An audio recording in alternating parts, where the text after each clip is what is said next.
Pak Ustaz, betulkah ada fadilatnya berzikir nama-nama Allah? Berzikir kepada Allah menggunakan ruas-ruas jari ketika menghitung. Betulkah ruas-ruas jari nanti akan menjadi saksi pada hari kiamat? Betul? Terdapat hadis Nabi sallallahu alaihi wasallam bahwa Rasulullah sallallahu alaihi wasallam bersabda,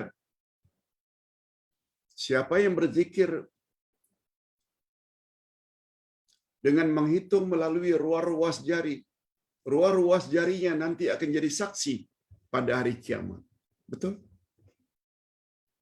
Timbul pertanyaan, macam mana orang yang berzikir dengan menggunakan biji-biji tasbih? Hadirin dan hadirat rahimakumullah. Sebelum Ustaz jawab, Ustaz bawa satu kisah.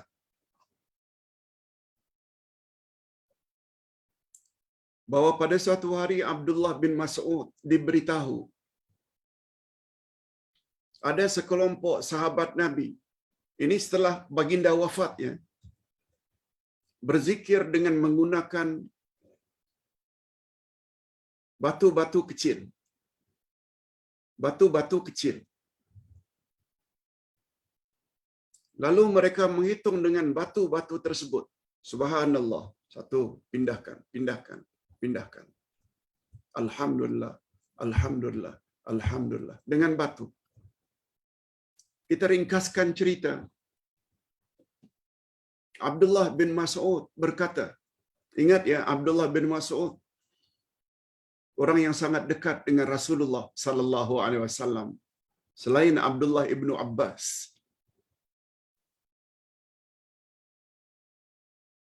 Beliau termasuk orang yang pakar dalam Al-Quran selain Abdullah ibnu Abbas. Orangnya kecil. Abdullah bin Mas'ud mendatangi sahabat-sahabat Nabi yang sedang berzikir menggunakan batu.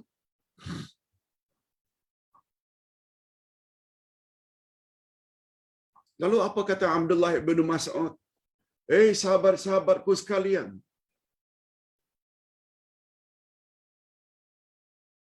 pinggan Nabi belum lagi pecah.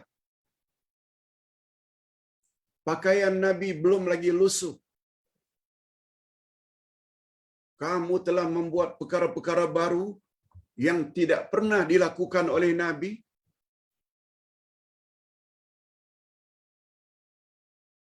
Lalu Abdullah bin Mas'ud pun leraikan batu-batu tersebut dengan nada marah.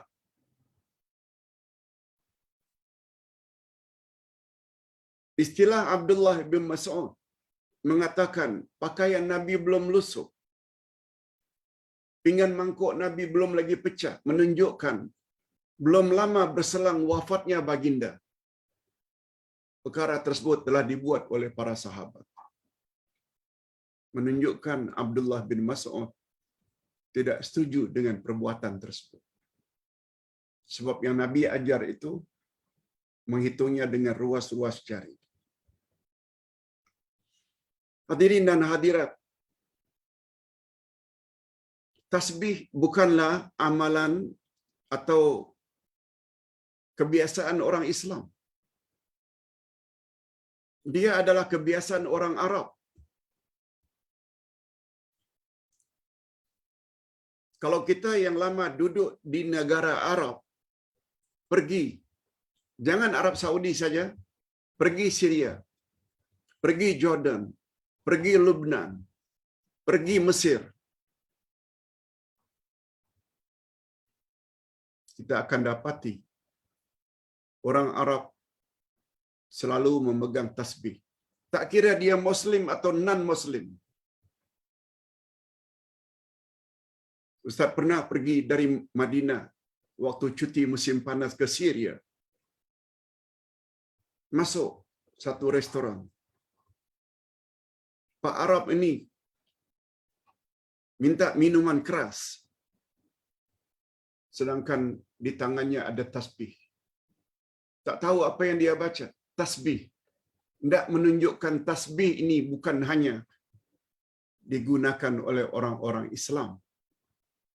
Ini lebih-lebih lagi kalau kita bawa kisah-kisah Cina klasik, juga ada semacam rantai yang dia selalu pegang-pegang. Oleh sebab itu, Ustaz, dengan pahaman sederhana, Ustaz, taklah mengatakan tak boleh sama sekali.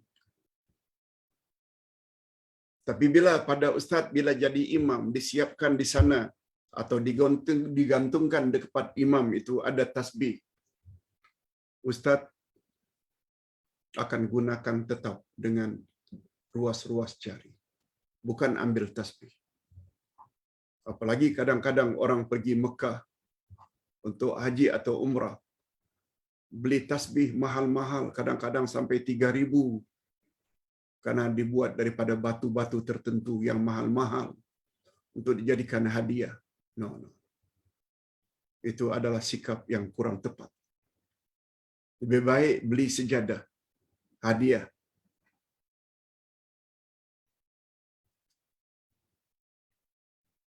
Berkat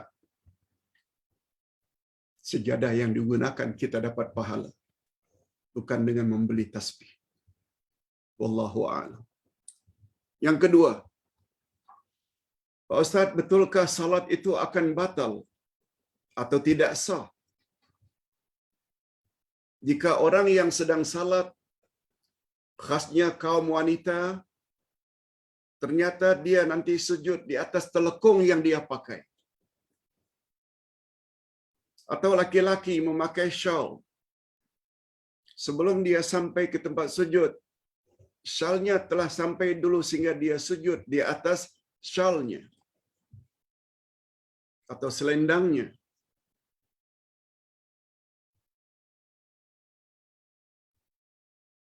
Mohon pencerahan Pak Ustaz. Hadirin dan hadirat, soalan ini hampir sama dengan soalan sebelumnya yang datang dari Nabi.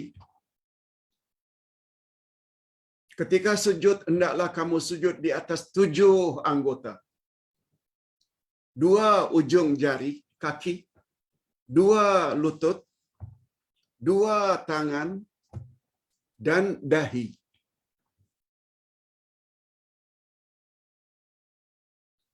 2 sudah 6, tambah dahi. Kalau boleh sambil mengena ujung hidung.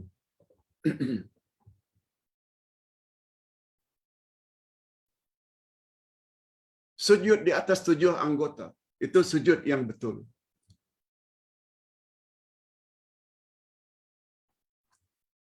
Orang yang memakai stokin atau kaos kaki boleh, walaupun kakinya tidak telanjang. Di musim sejuk, bila orang itu salat dalam keadaan memakai sarung tangan, boleh. Apalagi lutut memang mesti tertutup. Cuma para ulama mengharapkan supaya dahi adalah sampai ke tempat sujud. Lalu ada yang mengatakan bila dahi itu sampai ke tempat sujud dihalang oleh pakaian yang kita pakai ketika salat, maka salatnya batal. Itu pandangan. Tapi sayangnya pandangan tersebut tidak membawa apa-apa dalil dari Nabi sallallahu alaihi wasallam. Ustaz hanya berpesan, kalau boleh usahakan tidak ada apa-apa yang menghalang dari pakaian yang dibawa bersama. Lain halnya ya, umpamanya tempat itu tempat yang panas, kita dapat salat Jumaat karena penuh sampai di luar, simin pula tempat kita salat. Maklumlah jam 2 petang, jam 1:30 panas, kita letak sapu tangan atau towel sebagai alas, tak mengapa, itu tak ada masalah sebab tidak bersama dengan badan kita. Ustaz pun tidak tahu dari mana datangnya dalil dari Nabi yang mengatakan bila ada lapik dari pakaian yang kita pakai ketika salat menghalang dahi kita ke tempat sujud, maka batal. Wallahu a'lam. Ustaz tak tahu. Tapi menurut Ustaz, salatnya sah. Wallahu a'lam. Yang terakhir, yang ketiga. Pak Ustaz, macam mana dengan salam yang kita ucap atau salam yang kita tulis dalam WhatsApp? Perlukah yang memberi salam itu tahu jawaban kita? Ataukah memadai kita jawab tanpa dia tahu? Hadirin dan hadirat, Allah berfirman dalam Al-Quran, A'udzubillahi minasyaitanirrajim. Fa idza huyitum bi tahiyyatin fahayyu bi ahsana minha aw rudduha. Apabila kamu diberi penghormatan, yaitu memberi salam. Bila kamu diberi salam, maka jawablah salam itu dengan jawaban yang lebih baik atau dengan jawaban yang serupa. Tafsiran ayat ini Nabi explain dalam satu hadis, bila orang ucap Assalamualaikum, hendaklah kamu jawab Waalaikumsalam warahmatullah. Itu yang lebih baik. Atau Assalamualaikum warahmatullah, hendaklah kamu jawab Waalaikumsalam warahmatullahi wabarakatuh. Tambah wabarakatuh, itu lebih baik. Atau jawablah salam dengan jawaban yang serupa. Assalamualaikum, waalaikumsalam.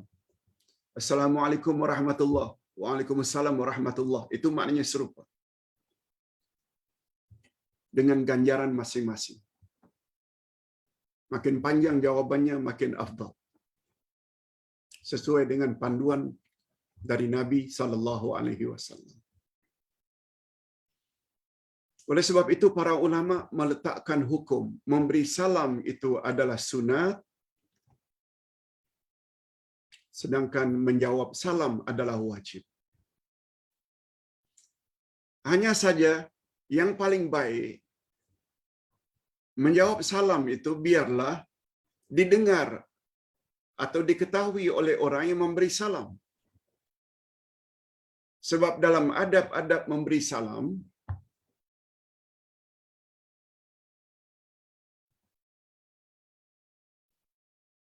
makna salam memberi ucapan doa. Assalamualaikum. Mudah-mudahan awak diberi oleh Allah keselamatan. Warahmatullah. Mudah-mudahan Allah juga cucuri awak rahmat. Wabarakatuh. Mudah-mudahan Allah cucuri awak keberkatan dalam hidup. Doa. Lalu orang yang diberi salam jawab, Waalaikumsalam warahmatullahi wabarakatuh. Untukmu juga mudah-mudahan Allah cucuri keselamatan, rahmat dan keberkatan.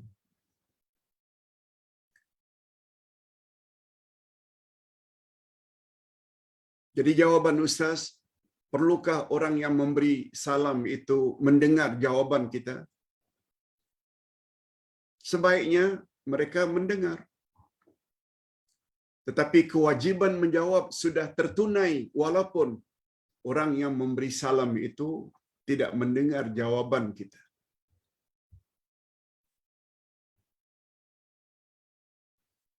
Itu sebabnya selesai kuliah seperti ini, Ustaz akan baca komen para jemaah. Semuanya mengawali dengan Assalamualaikum Uday, Assalamualaikum Ustaz, syukur Alhamdulillah kami dapat ikut, Assalamualaikum. Ustaz jawab. Yang memberi salam tak dengar. Tapi kewajiban Ustaz sudah laksanakan. Jadi Ustaz ulang sekali lagi, perlukah orang yang memberi salam itu tahu jawaban kita? Jawaban Ustaz, tidak semestinya. Cukuplah Allah yang tahu. Sebab hukum menjawab soal salam adalah wajib. Sekian dulu.